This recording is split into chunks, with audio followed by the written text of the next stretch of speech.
Hi, this is Jasmine Cowan for Hollywood Junket, and I'm here with Anthony Citric Campos from the show Lopez on TVLand. How are you? All right, I'm doing good. How you doing? I'm doing great. Thanks for asking. Thanks so much for having us today.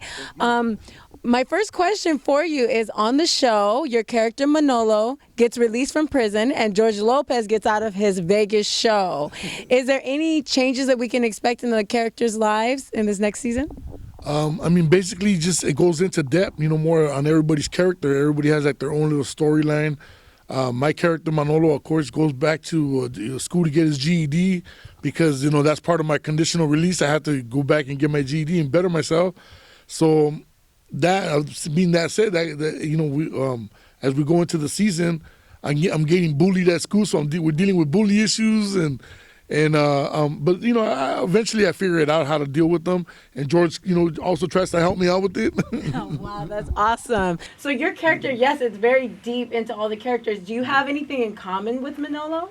Pretty much just being a big teddy bear, and just being a chill guy. That's I know I have an intimidating look. I can be intimidated if I have to. That's why George hired me. But at the end of the day, I'm just a big softy.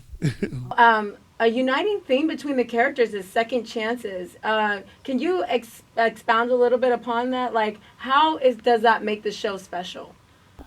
As far as season 2, season 1, it was good. It was it was just barely laying the groundwork and introducing all the characters. And then season 2 comes around, and we get that opportunity to really let loose and really show what we can do. And everybody got more comfortable with the characters. We have better chemistry now because now we're like literally like a family. Awesome.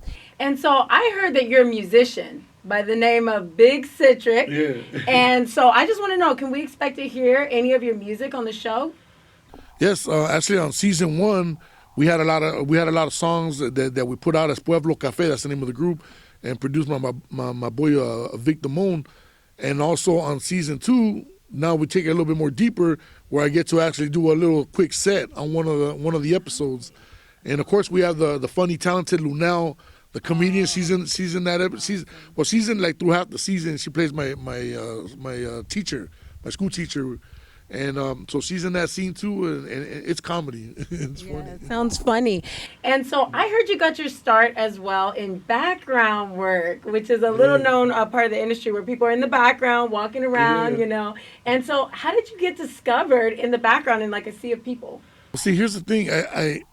I did background, but just like on a couple of videos here, like back in the days with Dr. Dre and Snoop Dogg, and then that was it. I was just doing that, and then when I finally got to do something with Damien Chapa on a movie. It was called El Padrino, The Godfather, okay.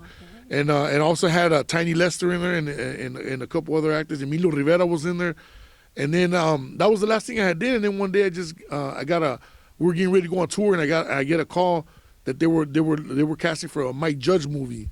It's called Idiocracy. And they said they wanted for me to come in for a reading, so they sent me the script. A couple weeks later, I went in there and I nailed it. Wow, well, that is amazing. And so, what advice, from your background, would you give to an actor today that's trying to get started in the business? Just don't stop the grind. Just keep on it. If this is what you really want to do, just know that it's gonna take a lot of hard work and a lot of sweat and tears. That you're gonna have to eventually drop. but I'm saying, but if this is what you really like and this is what you really love, just stay on it. That's it. Wow, that's amazing. Thank you so much, Anthony, for your time. I appreciate it. Thank you.